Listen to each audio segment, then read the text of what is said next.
बिस्मिल्लाहिर्रहमानिर्रहीम अस्सलाम वालेकुम students. Bound for the absolute value of integral means अगर उस इंटीग्रल की एब्सोल्यूट वैल्यू हो तो वो हमेशा लेस देन इक्वल आता है M L, where what is M, what is L. L is the length of this curve along which you want to find the integral and m is the value of absolute value of the function which is always less than equal M. मतलब जो absolute value आएगी ना function की, ये वो हमेशा इस M से कम होगी, एम पॉजिटिव होता है। ठीक है, ये है थ्योरम की स्टेटमेंट कि अगर किसी इंटीग्रल का आपने एब्सोल्यूट लेना है हमेशा लेस देन इक्वल आएगा एम एल के। एल क्या है, जो गिवन कर्व है उसकी लेंथ है, वो फाइंड किया करेंगे आप बाउंड निकालने के लिए। किसी भी इंटीग्रल की बाउंड निकालनी है तो उस इंटीग्रल की एब्सोल्यूट वैल्यू लेनी है और एब्सोल्यूट वैल्यू हमेशा इक्वल होती है less than equal M L.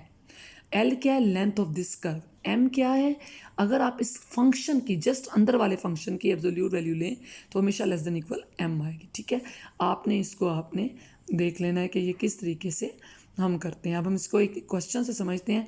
इस थ्योरम की आपने सिर्फ स्टेटमेंट को अच्छे से देख लेना है।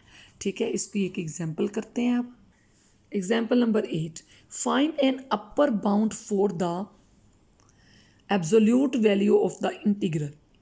This one upper bound, C is straight line from this to this. C एक स्ट्रेट लाइन है, मैंने ड्रॉ कर दिया। 1 plus iota can be written as 1 1, इसको 1 1 लिख सकते हैं। ठीक है, फंक्शन ये है और लेंथ ऑफ सी जो है ना वो क्या है वो आपको बताती हूँ मैं नेक्स्ट पेज पे। ये देखें, लेंथ ऑफ सी, इसकी लेंथ निकालनी है डिस्टेंस फार्मूले से।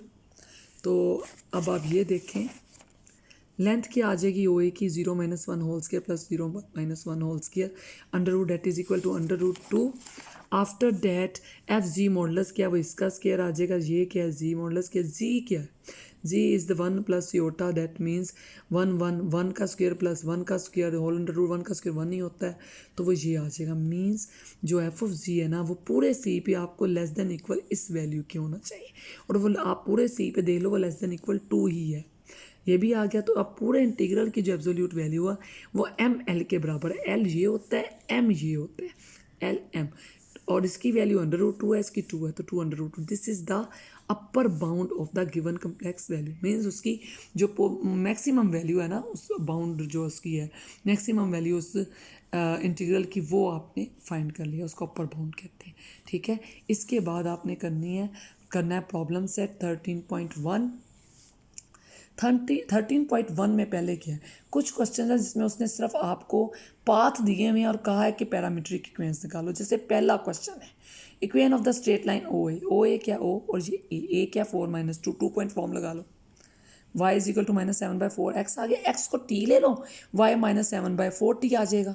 ठीक है, जी क्या आ जाएगा, एक्स प्लस योटा वाई, यहाँ एक्स की जगह टी, वाई की जगह ये लगा देंगे तो टी क्या होगा, जो एक्स की वैल्यूज़ है तो ये आपने पैरामीट्रिक फॉर्म में लिख दिया। यही करना है। शुरू के कुछ क्वेश्चन जो हैं वो बिल्कुल इसी तरह से यही हैं। हाँ जी, 8 तक क्वेश्चंस इसी तरह से हैं। आपने पैरामीट्रिक इक्वेशंस निकालनी है। इसके बाद find and sketch the curves, मतलब इनको स्केच करना है। ये 1 2 मैंने किए भी हुए हैं, सारे किए हुए हैं। आप अपने लिए इनको कीजिएगा, एग्जाम पॉइंट ऑफ व्यू से नहीं ये होते, ये आपने अपने लिए इनकी स्केचिंग देख लेनी है। ये कहाँ तक है देखते हैं, 14 तक यही है। 15 में उसने कहा कि ये इंटीग्रल है, इसको सिंप्लीफाई करो। आपको पता है ये नॉन एनालिटिक है। जब नॉन एनालिटिक है तो क्या यूज़ करेंगे, बाय पाथ यूज़ करेंगे। तो जी सी इसमें क्या है, shortest path from this to C, ये आपको दिया हुआ है सी, ये वैल्यूज़ हैं। तो अब आप क्या करेंगे, ये रियल ऑफ जी है, जी एक्स प्लस योटा वाई, तो रियल ऑफ जी क्या होता है, ये हो जाएगा।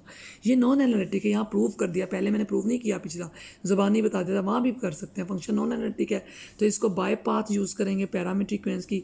वो 2 पॉइंट जो दिए हुए हैं पाथ के, उससे पैरामीट्रिक इक्वेशंस बनाओ तो वो आपके पास ये बन जाएगी, एक्स ये वाई, ये एक्स की जो वैल्यू है वही टी वैल्यू है। ठीक है, वो भी आ गया। फिर एफ जी ऑफ टी ये आ जाएगा आपके पास, जी डॉट भी निकालने और एफ ऑफ जी टी भी निकाल, सारी वैल्यूज पुट कर दें सिमिलरली तो you can solve this question. ये पूरा इधर सॉल्व है, मैंने एग्जाम्पल्स में आपको पीछे लेक्चर्स में बहुत अच्छे से करवाया है। ये मैंने अब बना लिया एक वीडियो लेक्चर, वरना ये मैंने आपको बताना नहीं था कि आप इन एग्जाम्पल्स को खुद करें। ये एक्सरसाइज प्रॉब्लम्स हैं, ये आपने खुद करनी है, आपको सारी मैंने सॉल्व दे दी हैं। ठीक है, 16 भी उसी तरह से है। अब 17 में देखो, साइन तो होता ही एनालिटिक है, राइट। अब सी क्या है, -पाई एओटा अलोंग दिस, ये क्लोज्ड, ये एक सर्कल है जिसका सेंटर 0 है, रेडियस पाई है, लेकिन वो कहता है -पाई एओटा से इस सर्कल के लॉन्ग जाओ पाई एयोटा तक, सर्कल ये पूरा है, माइनस पाई इधर होता है, पाई ऊपर होता है, ठीक है, ये भी पाई होता है, ये माइनस पाई होता है, तो माइनस पाई एयोटा इधर होता है, ये खाली माइनस, ये खाली पाई होता है, ये माइनस पाई होता है, क्योंकि वाई एक्सिस इमेजिनरी एक्सिस होता है, तो कहता है माइनस पाई एयोटा से ऐसे जाओ, ठीक है, ये गई मैं, ये पाथ शामिल नहीं है इसमें, इसके अलोंग जाना है माइनस पाई एयोटा से पाई एयोटा तक, इस पाथ के अलोंग इंटीग्रेट करो इसे, ये आ गया, ये एनालिटिक है, साइन एनालिटिक है, इसको इस फॉर्म में लिखो, कोस भी एनालिटिक है, कांस्टेंट फंक्शन भी एनालिटिक है, ठीक है, ये एनालिटिक है, तो अगर एनालिटिक है तो डायरेक्ट इंटीग्रेशन करो, minus pi iota to pi iota sine square जी, उसकी वैल्यू लगा दो 1 माइनस कोस 2 जी ओवर 2, इसको सिंप्लीफाई करो, अपर लोअर लिमिट अप्लाई करो, सारी कैलकुलेशन ध्यान से करो, ये आपके पास आंसर आ जाएगा, ठीक है।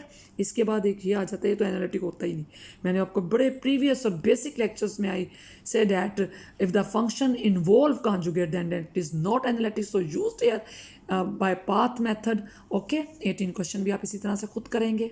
अब मैं आपको 19 क्वेश्चन का थोड़ा हेल्प करती हूँ। 19 क्वेश्चन में ये फंक्शन एनालिटिक है, C is the unit circle, path closed है, unit circle simply connected domain है, आपको मैंने बताया था any function which is analytic और पाथ जो है वो क्लोज्ड हो, सिंपली कनेक्टेड डोमेन और पाथ क्लोज्ड हो, तो आंसर हमेशा ही जीरो आना है, चाहे करके देख लो। अब ये देखो, ये एनालिटिक है, प्रूव भी कर दिया, मुझे वैसे ही पता था ये एनालिटिक है, राइट। अब ये एनालिटिक है, पाथ क्लोज्ड है, वो सारा लिख के उसने डायरेक्ट आंसर जीरो लिख दिया। मींस अगर कुछ कंडीशंस आपको याद हैं, आप उसको अप्लाई करके कह सकते हैं, because function is analytic, path is closed and path is simply connected domain, so answer is directly equal to zero.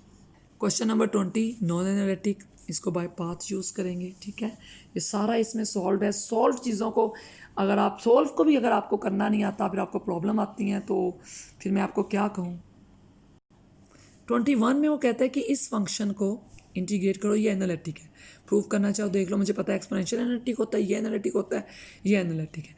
From 1 along the axis to iota, one से एओटा तक, 1 से एओटा, तो अब ये कह देंगे 1 ये होता है, एओटा ये होता है, तो इसका मतलब है 1 से इस पाथ के लो, ये पाथ है, नो उसने क्या है लॉन्ग एक्सिस, ये प्लस है एक्सिस का, मतलब इस 1 से एओटा तक जाना है ऐसे, इस तरह, राइट, क्योंकि फंक्शन एनालिटिक है, तो आप पहले इस पाथ के लॉन्ग कर लें, फिर इस पाथ के लॉन्ग कर लें डायरेक्ट, C1 C2 और डायरेक्ट वाले 1 से 0 फिर 0 से एओटा, इसकी इंटीग्रेशन करें, आपके पास आंसर आ जाएगा माइनस साइन आई पर वाई। इसके बाद 22 है, ये भी एनालिटिक होता है, साइन तो होता ही एनालिटिक है, और from iota along the Y axis मतलब 0 से एओटा पे जाना, ये भी एनालिटिक है, इसको भी आपने डायरेक्ट कर लेना, ठीक है बेटा। 25 तक क्वेश्चंस बहुत सिंपल हैं। अब 26 पे आओ, मैंने एक थ्योरम कराया था अभी लास्ट में, एग्जाम्पल, इंपॉर्टेंट एग्जाम्पल, उस केस में यहाँ देखो, ये जी माइनस एओटा की पावर कितनी है 1, ऊपर जाके -1 नहीं हो जाएगी, 3 बाहर ले जाना, ऊपर -1 है, तो आंसर 2 पाई एओटा, बहुत सिंपल। पाथ क्लोज है क्योंकि सी इज़ द सर्कल, ये सर्कल क्लोज होता है, ये इसका सेंटर एओटा है, और इसका रेडियस जो √5 है, ये देखो सारा, ओके, सेंटर एओटा है, फिर इसका ये रेडियस है। अब देखें इसका रेडियस ये 5 है, ओके, √5 नहीं है। अब देखें ये है, अब इसको आपने ये सारा कुछ बताने के बाद उसने कहा ये ऐसे नहीं करेंगे, इसका तो आंसर आ जाना है 3 इंटू 2 पाई एओटा, अब इसमें 6 है, इसका आंसर 0 है, मुझे लग रहा है आंसर आना है 3 2 पाई एओटा। आप इसको डायरेक्ट वे में भी कर सकते हैं, मतलब आप कह दें कि ये जो आंसर है इसका 3 बाहर ले आओ, तो ये जो आंसर है इसको ऊपर लेके जाए -1 है, हमने पाई पीछे एक एग्जाम्पल प्रूव की है, इसका आंसर आ जाएगा 2 पाई एओटा, इस -6 को बाहर ले आओ, इंटीग्रल इधर भी अप्लाई कर दो, और फिर जब इसका हम आंसर देखते हैं, ये ऊपर जाता है, ये -2 है, तो जब -1 हो तब 2 पाई एओटा, -1 के अलावा -2 हो, 0 हो, 1 हो, 3 हो, वहाँ पे हमने प्रूव किया था कि क्या होता है, वहाँ पे आंसर 0 होता है। अगर आप डायरेक्ट मैं लगाऊं, इधर 0 आ जाएगा, इधर 3 इंटू 2 पाई होता है, आंसर 6 पाई होता है। इसने पैरामीट्रिक फॉर्म से किया है, तो पैरामीट्रिक फॉर्म से देखते हैं, आंसर देख लो 6 पाई होता। क्या ज़रूरत थी इतना लंबा मेथड करने की, वो कर दिया मैंने, ऐसे ही कर दिया कि शायद आप माइंड यूज़ करें, लेकिन मैंने अब खुद ही आपको बता दिया कि इसको दूसरे वे से भी कर सकते हैं। फिर भी इसमें कोई प्रॉब्लम हो, कोई क्वेश्चन हो, तो मुझसे डिस्कस कर लीजिएगा। ये आपका इस वे के चारों लेक्चर आ गए हैं, पूरी एक्सरसाइज क्वेश्चन जो थे सॉल्व करके सारे मैंने आपके साथ डिस्कस भी कर लिए हैं, ठीक है। ओके जी, अल्लाह हाफिज़।